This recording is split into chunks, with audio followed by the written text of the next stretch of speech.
mobile VR experience, original content, and advertising. It is Google Cardboard, the experience, Google and Murata. Run the clip. Woo! Way back. It seems like a long time ago now. And it was specifically designed to go out to a group of journalists to announce some very big news in Google's eyes that they were going into retail. So it was designed as a walkthrough for journalists to be able to understand what the space was going to be like once it was built in London. But it was well before the space was actually built. So it was a technical walkthrough that highlights parts of the store, but allowed the journalists to be immersed in it before the actual space was built. So it was actually a walkthrough of the space in VR, and it was actually on Cardboard. It was Cardboard experience, right? Yeah. So it was widely distributed. It was designed for Cardboard. When the Google Cardboard team actually got a hold of it, they liked it a lot, and they said, "Let's release it worldwide." So that's ended up being. We were very happy that the rest of the world got to see it, and it's really held up. Awesome. So with Cardboard, obviously the quality of the user experience is very much dependent on the CPU, GPU capability of the underlying phone that you're using. What sort of considerations did you guys take to say, okay, this is the min spec phone that we want to have this experience run on? Does everybody get what we mean when we talk about Cardboard? Just show of hands, everybody. Do we need to sort of explain it? Okay, good. So actually using your smartphone with one of those Cardboard. Did that make sense? Did I? Yeah. So we had it on two levels. The Cardboard team had come out with a set of specs that would perform for the phone, and we actually ignored them. We kind of looked at it, we played it back, and we said, well, what happens if we up the bit rate, and then again, and whoa, it's too far. I think at one point we played it through and it drained the battery.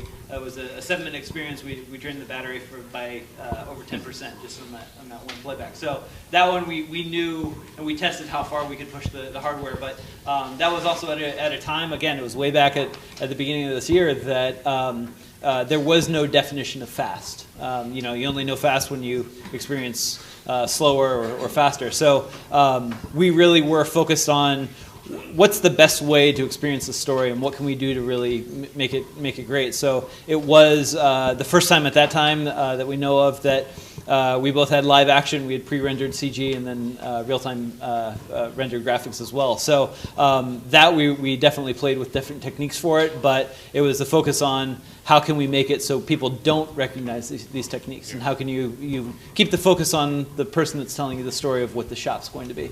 Yeah, it really, I'm of course biased, but I loved it, and I thought that it was really great when it first came out.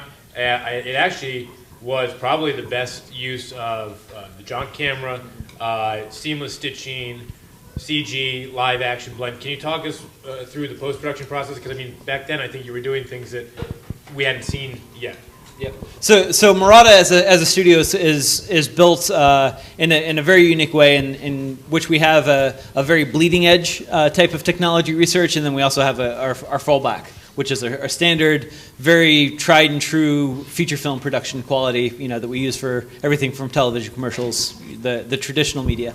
And from that, we're able to hit different levels of new techniques and test them out, see what will work on a certain time frame, and then fall back to the traditional method, which tends to be more labor intensive for it. So for the process, we were able to edit in a very traditional process using dailies, a very rough daily stitch, and then really go in and refine. And honestly, at that time, it was before a lot of tools were made, especially in the compositing. There would be times where you think, oh, I fixed it, and you broke 4 other things. So just for the newbies, why don't you define stitching? So stitching, the jaunt camera that we used at that time was a collection of several different cameras. So what it allows us to do is actually take those cameras and we digitally stitch them together. We bring alignment for the different exposures, different qualities are in each camera, and align them so it is one cohesive image that you're looking at. It does tend to be quite labor intensive, and there are more tools that are helping aid in that right now. But to have that perfect